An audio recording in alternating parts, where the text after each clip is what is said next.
guys, Gilly Hunt here with my A to Z guide to Stampin' Up products, and we're on the letter V for Versamark and heat embossing, because after all Versamark is what we need to heat emboss. So I'm going to spend today showing you a few heat embossing techniques and just getting you kind of tempted to have a go. There's a lot to heat embossing and some wonderful extended things you can do and techniques you can try, but I'm just going to give you a few simple ones just to get you started today. But we're going to finish at the very end with how to make tiles and really wonderful inlaid metallics using triple embossing. So let's get started. The first thing I want to say to you is, if you don't know what embossing is where we take a powder, and by heating it we create beautiful either metallic or shiny or wonderful surfaces which are completely okay then to use to paint over, to ink onto, etc. But are beautiful in their own right. This one's done in gold and it's quite stunning. Okay, so the first thing you need to know, if you've never tried, is that there are three essential things that you have to buy. You can't unfortunately buy one and then save up for the next and the next, because you need all three to get started.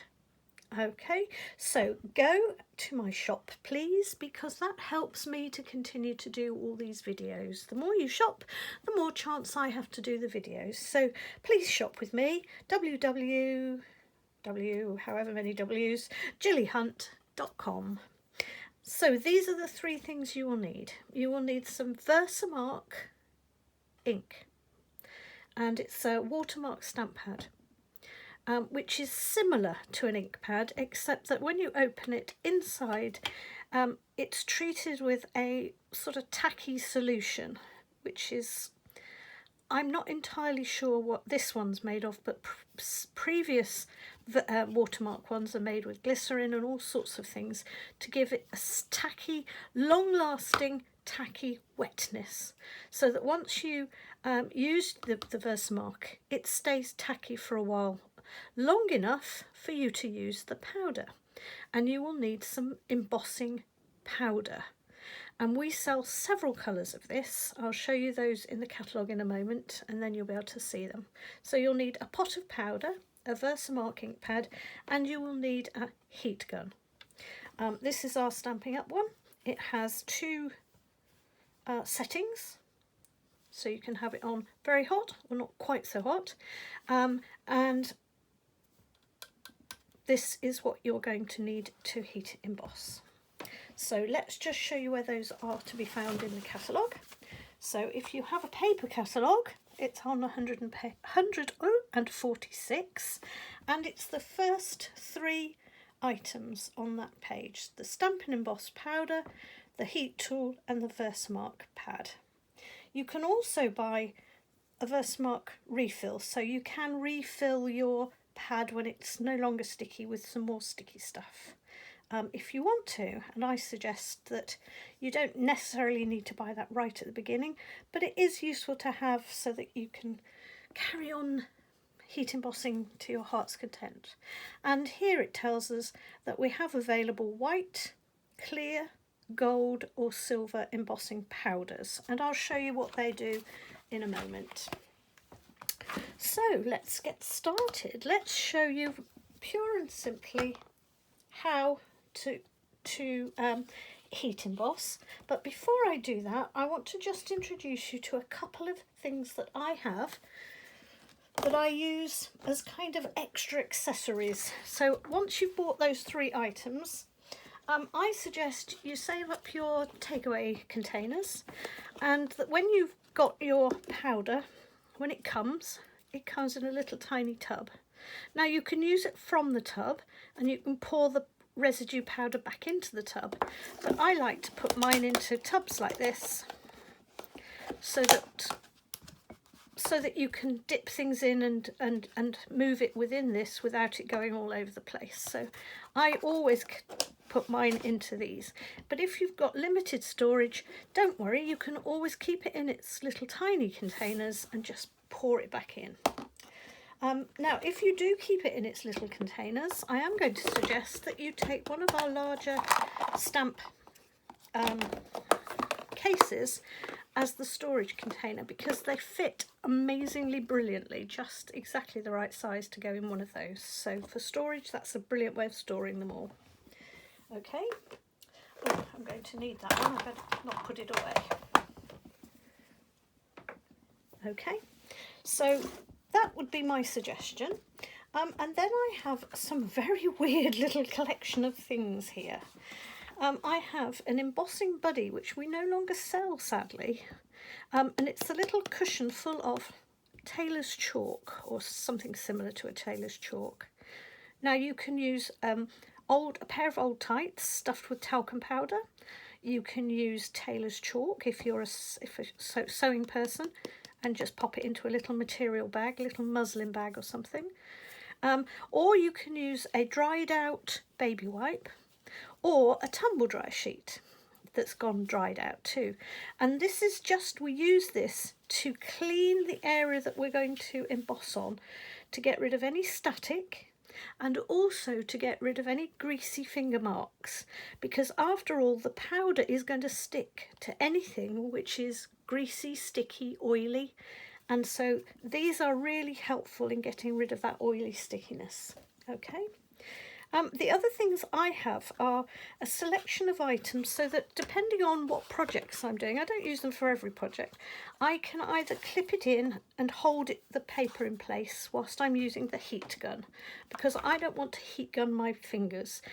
These heat guns are not for playing with, and they are to be very careful around children with, because they are actually very, very hot.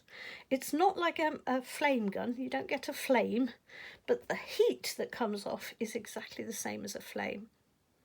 Okay, so do be very aware that this comes a lot hotter than a hairdryer, a lot hotter than a hairdryer, and therefore it's useful to have maybe a long stick so you can hold onto your piece of paper rather than holding it with your finger and risking burning yourself, or possibly to pop something onto I use just a little piece of cardstock, and I also have a little, it's the top, see I've gone takeaway container mad. It's the freezer, you know, you put your meals into a freezer container and then you pop it into the freezer. This is the metallic top, and I use that in the same way as you might use a metallic covered ironing board, in that it reflects back the heat. So I'm heating almost from two sides at the same time, and it does help, I think, in not letting your paper buckle and bend, because when it gets hot, the top part of the paper starts to bend up and the bottom follows it. Now if it's being heated from both sides, this tries to bend up and this tries to bend downwards, because that's also hot, and it helps hold it straight. Does that make sense? I hope so. And I also have a little clippy thing here, which I sometimes just use if I've got a little thing that I want to hold on to. So it's up to you. I do know that my great friend Liz has a cheese board and a bulldog clip, and I know of a good number of my class members that have all sorts of other things that they use. So good luck, choose whatever you like. So let's have a go at starting to emboss. So let's just bring ourselves in a pot, and this time I've got gold powder in mine. Okay, and it doesn't look a great deal of powder, but this is just one little tiny pot's worth of powder, and it keeps going forever and ever and ever. Okay, I've got my Versamark ink, and I've got my leaf that I'm going to use. So the first thing I'm going to use is I'm going to use the embossing buddy, and I'm just going to tap it a bit to get the powder running. And that just cleans up the surface, takes away any nasty bits of static, It's not totally essential. If you're very, very good with your papers, you store them really carefully in a clean, dust-free environment. If you don't have oily skin like I do, if you've not handled a packet of crisps just before you started, whatever, you perhaps have an already cleaned off area, but it's a useful thing to do. Okay, so Versamark ink, and we're going to do just like you would any other stamped image. I'm going to do this way around because it's quite a big image, so I'm going to do it this way rather than taking the stamp to the ink. But that's not because it's Versamark, that's just because I would do that if I was using it. Now do put the lid back on straight away because we want to keep that sticky and tacky and we don't want it to dry out. Here we go. Pop it down, and it's the normal amount of pressure just like you would an ordinary stamp. Just make sure, because this is a big one, that we get all the areas top, middle and bottom. And you get what is almost a watermarked effect, so you can see. And that is actually quite sticky and tacky where it's shiny. Okay, it doesn't dry shiny, it just dries like that. And now we're going to just let the powder pop on. Now for this one I scooped it up, but it is also useful just to have a spoon or a scoop, and you can just pop it on with a spoon if you wish to. But now you can see why I like to work in these little pots, because it means I can just do this and I can tap it all straight back in. Okay, there we go, and that's now my image ready. And I don't have to rush anymore.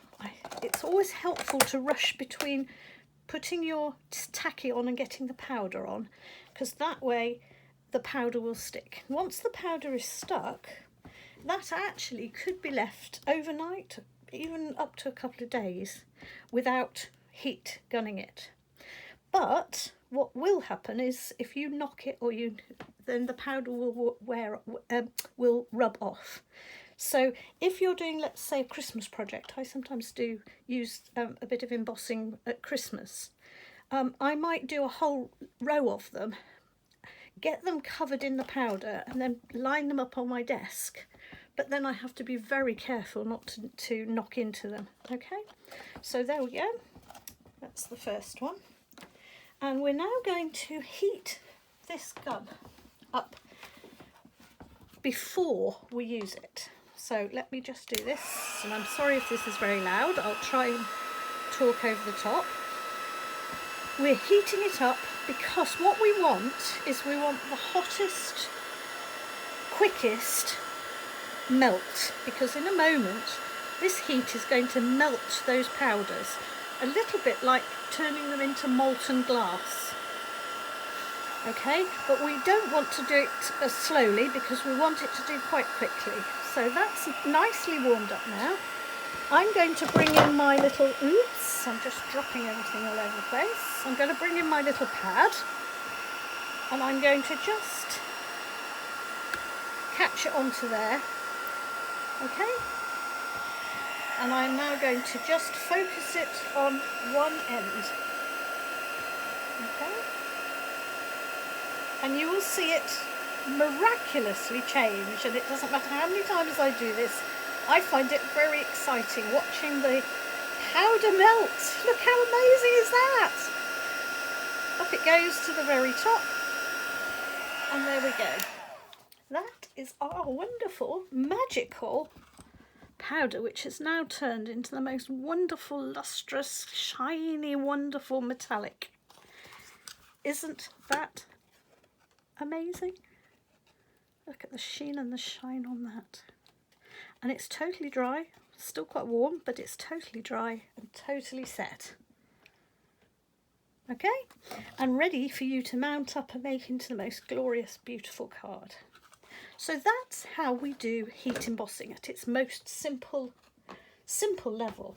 Okay, and I said to you that the lovely thing is in the catalogue you have a choice of white, clear, gold and silver. So you could have done, I could have done a gold one, a silver one, a white one, or I could have in fact done a clear one which would just show through as almost like a glossy see-through, it would have looked like glossy see-through purple really. Okay, But I'm going to tell you that you can actually make your embossing powder in any single colour of the Stampin' Up spectrum, provided there is a refill bottle of that colour. Okay, because this is what we're going to do. This is what you can do. You can take your white embossing powder or your clear embossing powder, and you can add literally a drop or two, and I do mean only a drop. It'll feel like that's nowhere near enough, but if you add just a drop and then you stir and stir and stir with a little stick. I usually use a little stick like this. In fact, oh, look at this. Just by chance, I happen to have picked up the one that I probably used to stir this. And I stir it and stir it and stir it until all of the liquid has mixed with the powders. And then I often give it a good old shake to be absolutely certain. Now, you can't use more than a drop or two, because otherwise it just goes claggy and it all sticks together and then it doesn't work. But as long as you're only using a small amount, you can get some lovely colours. So let's just show you what these two colours managed to do. So here is a white powder on a white background. Now then, this is going to be quite hard for me to get it in focus for you to see. There you go, isn't that beautiful? That is the white powder on a white card, and you can get some beautiful effects for maybe a wedding. If you think about wedding things, when you've got white on white, really pretty. Doesn't show up terribly well at a distance. Here's the white on the darker colour though, so that shows you the image. Now, if I've then used the white powder and I mixed it with just a couple of drops of the Bermuda Bay to make me a turquoisey powder, this is what we get. We change this to this, and we change this to this. So we get this nice, lovely seahorsey green colour. And this is what it turns into, so same two. This is what it turns into with the clear powders. So the clear powders gives you a kind of see-through baby blue, really rather lovely actually for the seahorse. And the clear powder gives you almost like a dark, glowing, glistening, clear impression. So that's what we can do to colour if we want just pale colours, because Bermuda Bay is quite a bright, strong colour, but because you can't use too many drops, this is only a technique to make those darker colours into rather pretty pastels. Okay, so how can we make the darker colours that we would like? Because we're all Stampin' Up mad, we want all the Stampin' Up colours in everything. So I'm now going to show you how we can do that. So let's just take a little bit of a colour. So what have I got? Melon Mambo, here we go. And I'm just going to, oops. I'm going to bring in my Stamparatus. Okay, now you can do this without the Stamparatus, the first part. Oh, let's just get it around the right way. I'm trying to open it back to front. Here we go. So the first part is I'm just going to ink up my stamp. So I could have done this if it was just on an ordinary block. Okay. And I'm going to pop it down on there. Okay. Now this is where I can't do without my Stamparatus, because now I have actually stamped that, I need it to stay in exactly the same position so that I can re-stamp it. Okay, so here goes. We're going to use the chamois and we're going to just check that we've cleaned off the colour, the dye, because we don't want this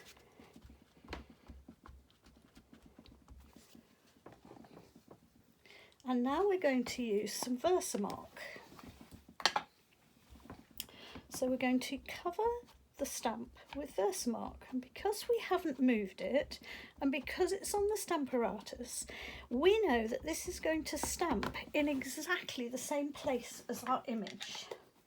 So here we go. Okay, so we've now added Versamark on top of our dyed inked image. Okay. Oops, and it's so sticky tacky that it's going to do this now fairly quickly, because remember we're going to do this speedily, and I'm just going to show you a slightly different technique so that you've got a pot. Okay, so I'm going to put this on here and I'm going to tip it on. Okay, just the same as I had in the other pot. It's just I'm going to show you how you can manage if you haven't got a little tub like this. Okay, so this time I'm not going to use the tub. So here we go. So let's push it off. Okay, we're going to fold it in half, which is why I've got that little crease, and I can tip it all back in into my pot. Pop the lid on so I don't knock it over. Okay, and let's get ourselves a heat gun. And I don't need to heat it up this time because it's already hot from last time, so I'm going to go straight in. Let's just have a little stick to hold it down with to stop it running away.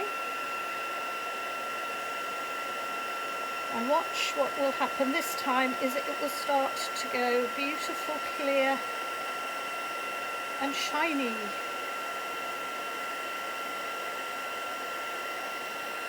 There we go. And now we have the most lovely glossy, can you see the gloss on that? The sheen and the shine on that?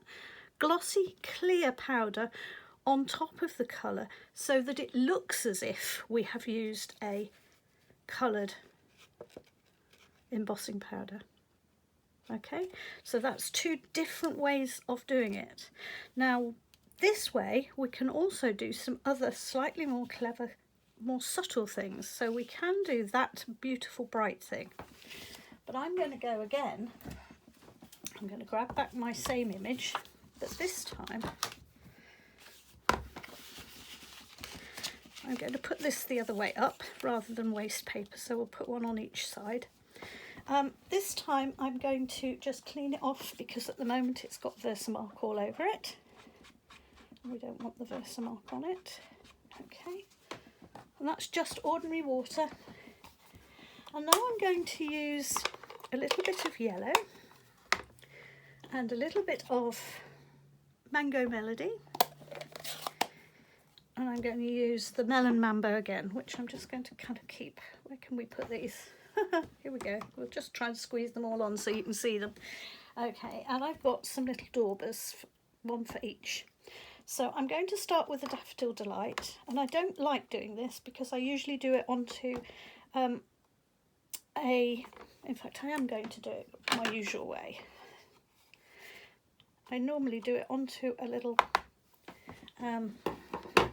piece like this. I've got to remember which colours are which, because I don't like picking up with a dauber the ink off a cushiony pad, because I feel sometimes that gives you dry patches on your pad. So let's just find another little one for the Melon Mambo. No, it's not, it's the Mango Melody. There we go, I've already done the Melon Mambo. So here's my three daubers. I'm going to get the yellow first. Let's move these all to one side. And I'm going to pick it up on my dauber, and I'm going to daub in just around the centre. Okay, and I'm going to work relatively fast because I want this to stay nice and wet. Then I'm going to use a little bit of the Mango Melody, and I'm just going to fill in around the middle section. And I'm going to take the Melon Mambo, and I'm just going to give the edges a little melon mamboing. Okay, let's get rid of all these little bits and pieces. Let's go, go, go, go.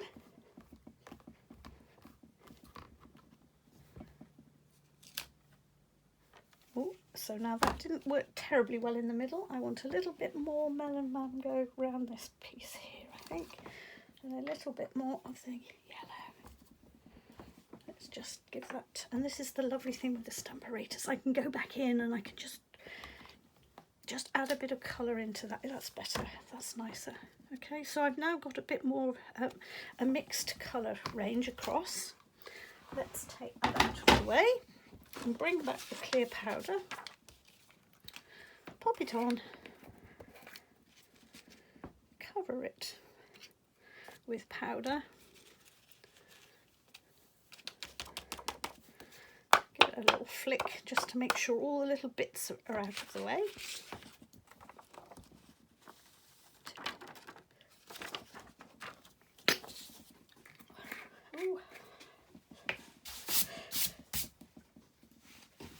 There we go, and I'm going to get hold of my heat gun and I'm going to just heat this again, and hopefully it's still nice and warmed up, and watch it turn.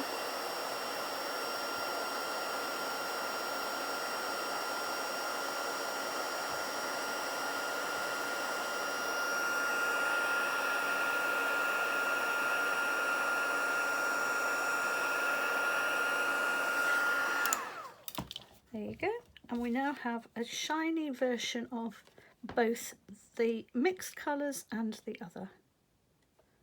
Okay, it's not always hard to see. Sometimes it's hard to see the shine on the camera, but I promise you that's a lovely glossy finish on them both. Okay, so why do we want to do all these glossy finishes? Well, I've shown you a couple of reasons why. But here's just a few other reasons. We might want to do some white writing on a black background, and this has been done with the white powder, and it just leaves a really nice, deeply dark white. Okay, we might want perhaps to do equally a white design on quite a deeper, darker card, and we want it just to really punch through. Now, our white craft ink is lovely, but it does tend to just fade into the base card. So to have it embossed is just that bit brighter. Okay, let's think about, maybe you want your text, like in this one, to be silvery or gold, or sort of rather a nice shiny metallic. Look at that, isn't that lovely? So this would be fabulous for a wedding invitation, or something similar for maybe a late night party. So that lovely metallic finish is perhaps what we're after. Maybe we want to put our writing onto something like vellum. And vellum is quite difficult, again, to get it to stand out really clearly and nicely. So here we go, here's our white powder on vellum. Really pretty. Or we might want a white image as our surround instead of a black. So where we would normally have done a black outline, what about a white outline? And doesn't that look beautiful? Somehow the white makes the watercolours in particular look really super. Okay, and I'm just going to give you another little idea. So what about making a really fabulous little tag? How about getting a dark colour, because it looks really nice with a dark colour here, and a doily or a mask. So you could be using a coloured, an ordinary mask, or just a doily. And I've just set this one up. And what I've done is I've popped it across the corner like that, and then using post-it notes, I've just blanked off all the way around so that we don't get the edging, okay? Because I just want this side to show. So here goes. I'm going to get the white powder out ready. As I say, it's always worth having your powder ready to go so that it stays really nice and tacky. Okay, here we go. And I'm going to just bring in a piece of background paper, because then I don't get all my base all tacky too. So I'm now going to use the pad Neat, and I'm just literally going to pad it up and down over my mask so that it goes through onto the mask below. Okay, oops. It doesn't matter, I can pull that out now anyway. Okay, I can pull these off, although normally I would just dip it in straight away, but as they were starting to come off, let's take them off. In it goes.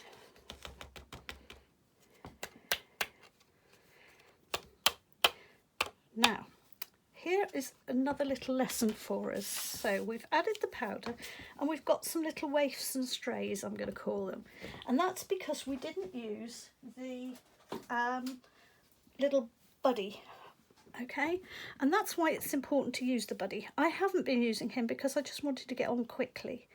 And I thought I'd got all my card prepped beforehand. But if you haven't, here's a little tip. All of these little waifs and strays that are on the outside here, can you see them here? You can get rid of using a paintbrush. Just a soft bristled paintbrush.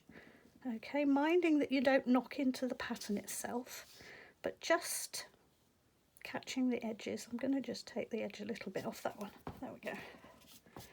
Okay, and now we're going to pop it back on our, where's it gone? There we go. I'm going to pop it back on here so it doesn't run away. And I'm going to switch the heat gun back on, and we're going to watch as this one melts.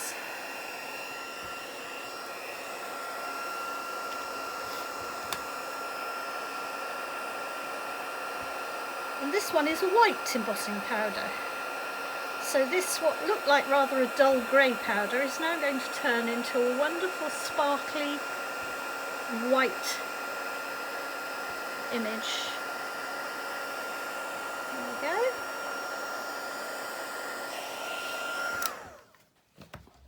Here we go. Now I can now put that into my tag topper. There we go.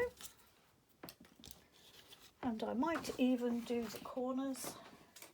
I'm going to use my envelope punch just to catch the corners. There we go, a little piece of ribbon on that, and we've got a really nice, interesting, shiny, surfaced design.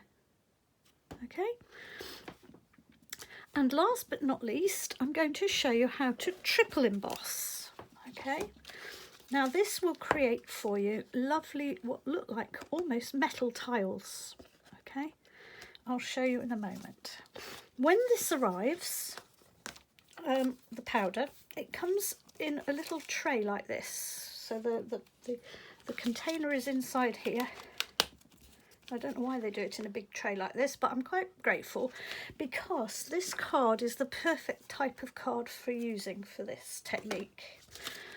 So I'm going to cut my little ones into little tile size pieces. I can't remember how big this was, but I'm sure you could decide how big you want your tile. So we're just cutting it into little squares, and this is for here.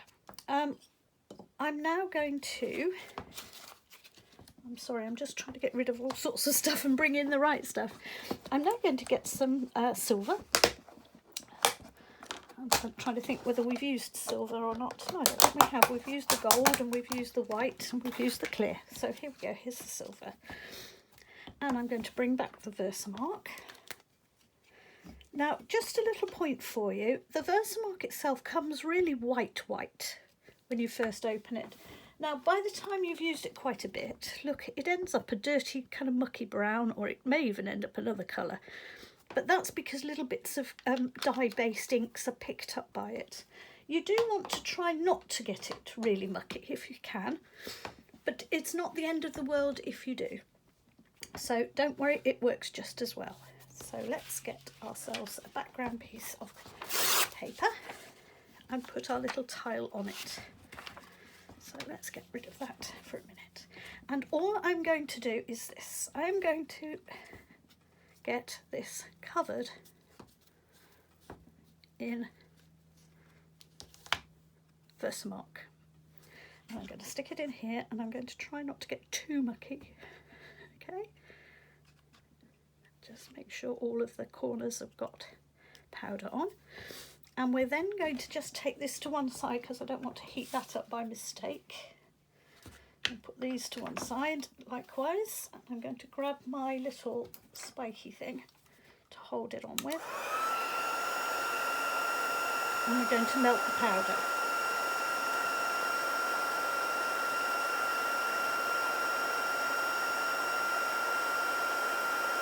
There it goes. Here's the corner. Look at this. Wow. I get very excited eating embossing, I have to say. Okay. And now we're going to let it just get slightly... No, that's not quite wet yet. There we go. That's it. I can hold on. I'm going to tip it straight back in. Okay. Tip it straight back in. Because what we're wanting to do is build up a really big layer of it. Now that had dried a little bit too much.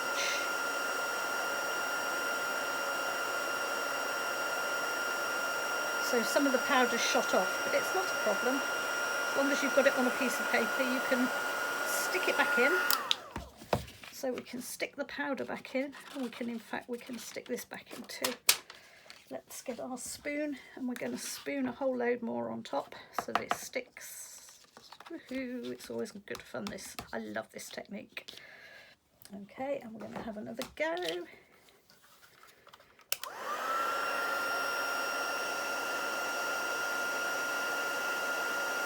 And I can't remember whether I've dunked this in twice or 3 times, so I'm going to do it one more time, because it won't matter if it's quadruple embossing, but it will matter if we haven't got enough on it. So in it goes again.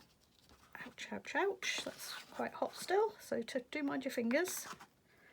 It's a bit like baking, you just have to be sensible. Okay, and out we come again.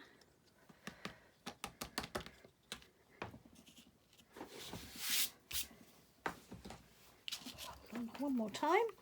And I'm going to bring in my rubber stamp, because as soon as this is molten, and you'll see it almost melting and molten. Here it goes. Can you see how it's going molten? Now, as soon as that is molten and really, really, really warmed up, I want to stick my... And you must only do this with red rubber. You cannot do this with the photopolymer, because it will actually melt your photopolymer. So the red rubber, it works beautifully with, doesn't damage your stamp.